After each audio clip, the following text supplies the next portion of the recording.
Será verdade? Será verdade que estamos de volta aqui nesse escritóriozinho aqui nosso de sempre?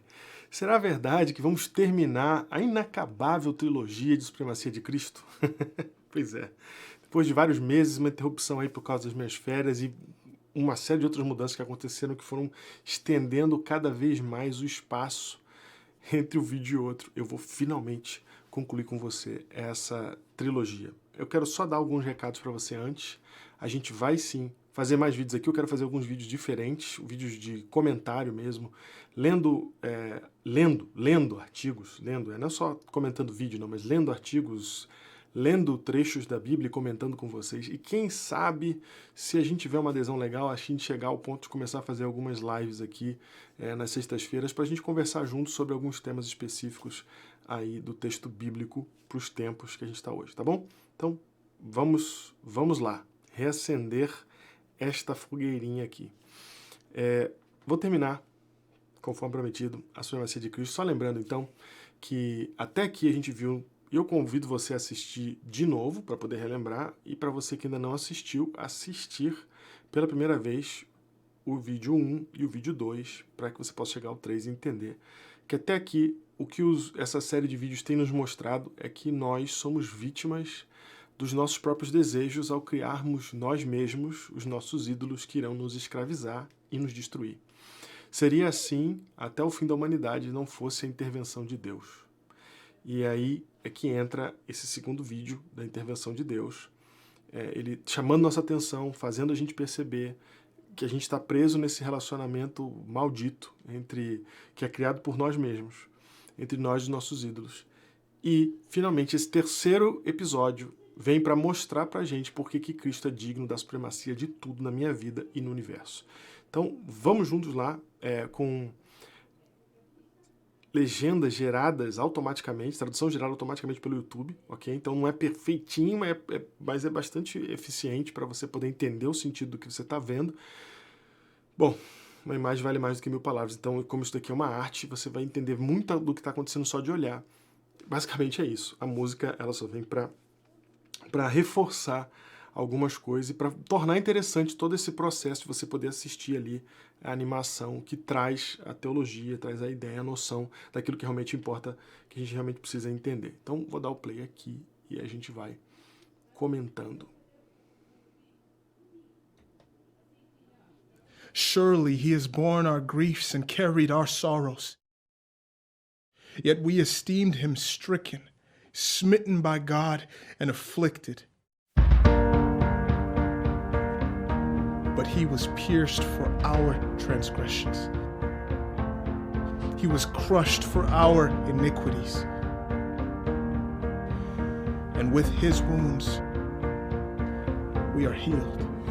As deep cries out to deeper, my soul cries out to you.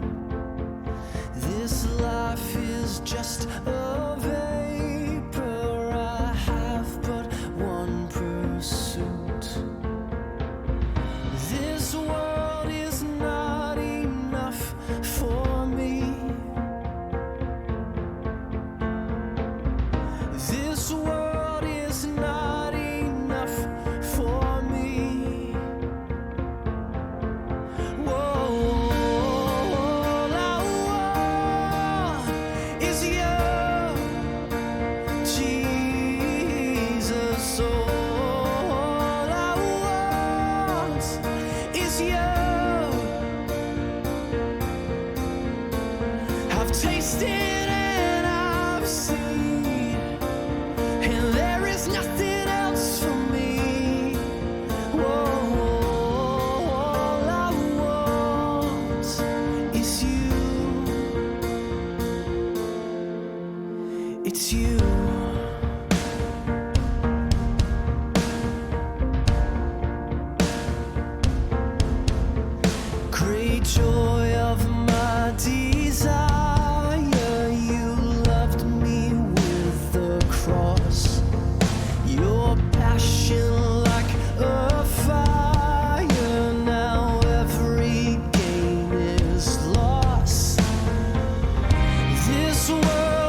Sensacional, sensacional, forte, forte demais. Tá aí a animação do Full of Ice. Eu quero voltar com vocês aqui umas telas aqui que eu quero só comentar rapidamente, porque eu achei que ficar interrompendo, já falei isso pra vocês, né? É muito ruim, estraga a experiência. O artista tinha algo em mente e não ter um cara interrompendo. Então eu queria deixar rolar mesmo. Mas a ideia aqui, que me toca muito nessa história toda, é exatamente da trilogia, desde o primeiro vídeo até agora, é essa ideia de que a gente tá no mundo cinza. Um mundo que de verdade ele é escuro. Um mundo que de verdade ele leva a gente quando os melhores caminhos que a gente possa imaginar estão levando a gente para os piores lugares que a gente gostaria de chegar. E por isso que eu gosto das imagens que ele usa. Alguns podem achar chocante e forte. Primeiro que é bastante dark. Segundo que você tem imagens bastante chocantes de gente... Uma imagem, né, remete ao mal. Melhor ainda, a desfiguração que o mal traz ao ser humano. Tem aquela hora que ele está correndo ali. Deixa eu voltar para a tela aqui. Eu quero achar aquela cena que ele está correndo. Opa, sem áudio para não ficar confuso aqui a sua cabeça, né? Eu falando e o áudio alto no fundo. Tem uma cena aqui que eu gosto muito, essa cena aqui do cara correndo, né, no meio dos mortos. É uma cena forte, é uma cena que eu não desenharia, né? É uma cena que eu não teria coragem de desenhar, que eu falaria assim, pô, vou fazer um vídeo de Jesus, uma animação sobre Cristo, né? A gente sempre que fala que religiosidade, espiritualidade, quer falar de coisa boa, né? Quer falar de esperança, de fé, de coisas gostosinhas e tal. E você fazer uma imagem dessa é uma imagem que, caraca, mexe muito, bate muito forte na gente, mas é essa pancada que a gente precisa para acordar. A gente tem que lembrar que a gente está com o olhinho tapadinho, com a boquinha tapada, com o ouvido tapado, tá tudo tapado. Como é que você arranca isso? E eu acho legal isso também na animação, você vê que essas coisas, elas não saem tranquilinhas, não são retiradas, elas são arrancadas, elas são quebradas. E parte desse processo que ele está tentando trazer aqui é usar essa animação para que o Espírito Santo fale ao nosso coração para falar assim, cara, vocês estão todos mortos, vocês estão todos mortos, né? Vocês estão num contexto onde o fim é um só. Vocês estão num contexto onde o destino é esse aí. Só que vocês não foram feitos para isso. Senão vocês não estavam incomodados com isso. Senão a morte era abraçada. Por que passou 6.000 anos de existência humana e nenhum de nós conseguiu se adaptar à morte, embora a gente se adapte a qualquer coisa? Porque não é para isso que a gente foi criado. Não é para isso que a gente existe, né? Então é sempre chocante ver essa cena. Mas essa cena, essa profundidade de correndo no meio dos mortos é também muito forte para dizer pra gente o quanto que quando a gente ouve a voz do Espírito, a gente está de fato correndo numa contramão, numa maré, numa corrente de morte, né? A gente está correndo contra isso. E isso me assusta e ao mesmo tempo me enche de responsabilidade sobre aquilo que eu tenho que fazer para ajudar as pessoas a acordar desse torpor que elas estão indo para a morte sem nem perceber, né? E aí eu quero que você repare o seguinte, na verdade ele está correndo aqui. É claro que isso aqui nos remete a pessoas, mas se você olhar o rostinho dos bichos no chão aqui, ó, das pessoas no chão, são rostinhos de ídolos, tá? São rostinhos de ídolos. Vai ficar mais claro numa cena mais pra frente quando ele vai dar o salto ali, ó. Ele dá o salto e aí você vê bem aqui, ó, o rosto deles, ó, desfigurado, tá? Então, por quê? Por que então, na verdade, ele está correndo sobre os ídolos. Não. Ele está dizendo pra gente que os nossos ídolos vão nos desfigurar. Nós vamos ficar à imagem e semelhança daquilo que a gente adora. E se nós adoramos coisas, e se nós adoramos outras pessoas, o que quer que seja que a gente coloca como grande objetivo de vida, o nosso destino, o nosso propósito, o que a gente dá a nossa vida para, vai transformar quem a gente é à sua imagem e semelhança. Então eu achei isso muito interessante, ele é um detalhe, mas ele resolveu pôr esse detalhe ali para a gente poder entender o quanto isso é real, né? E o quanto aquilo que a gente adora vai fazer da gente aquela imagem ali. E com tudo isso, você vê essa cena dark, esse negócio dark.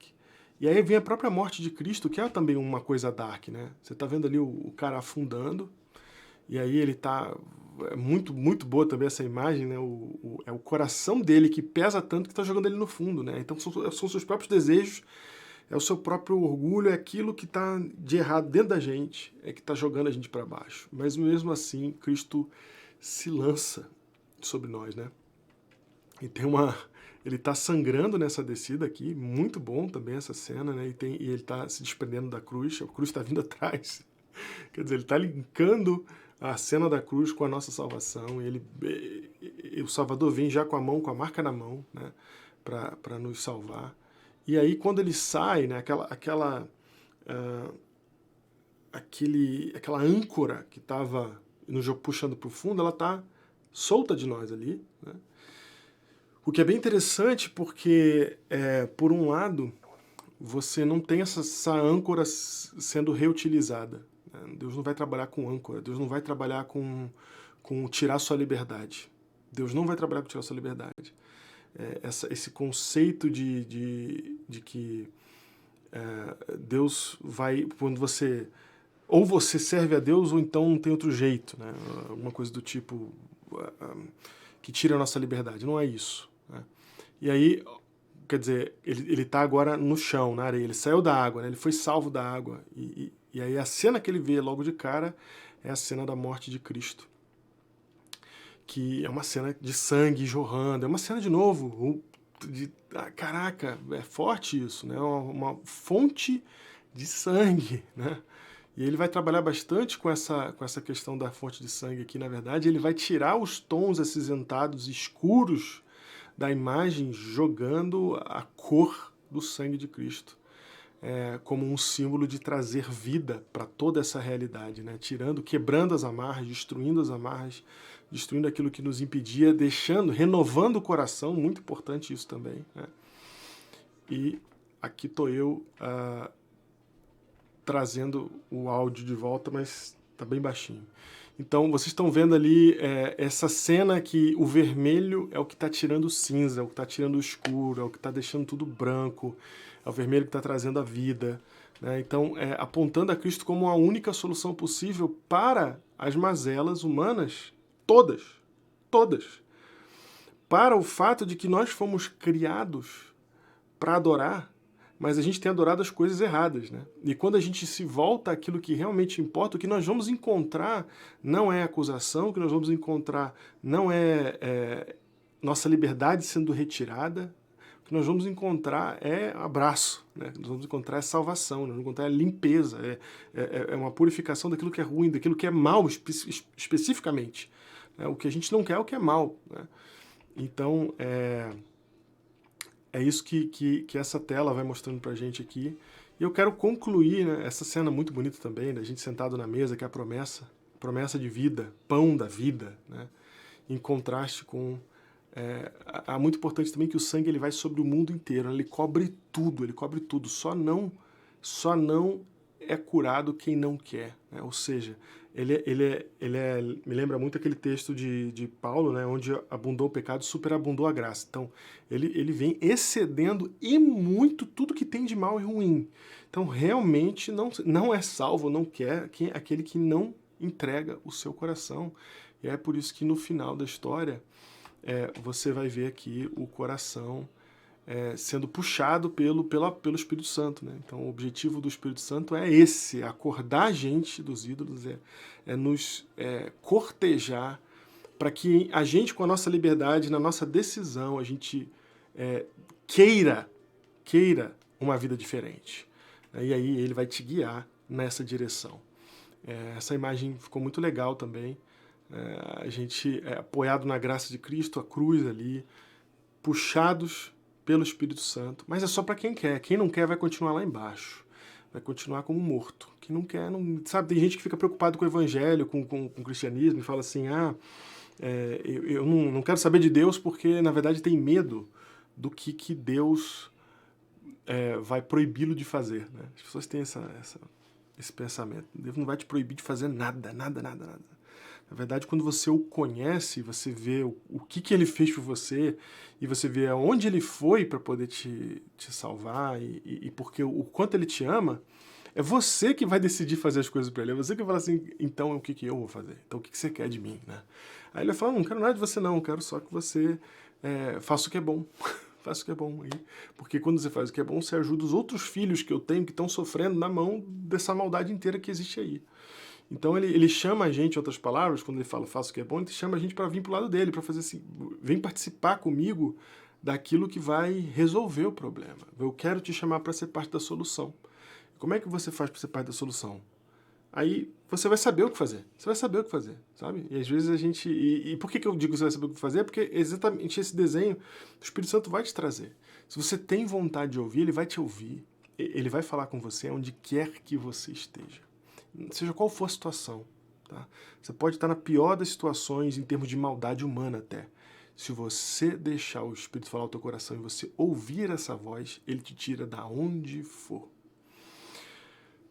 Mas no fim da história, a decisão é sua. No fim da história, quando ele abrir aquele olhinho para você poder enxergar a sua situação, é você quem vai ter que escolher o que Cristo vai ser na sua vida. Ele vai ser só uma decoração na parede, um crucifixo na parede, ele vai ser só uma ideia muito bonita, muito boa, né, decorativa, ou ele vai de verdade arrastar você para fora da morte? O que ele vai ser?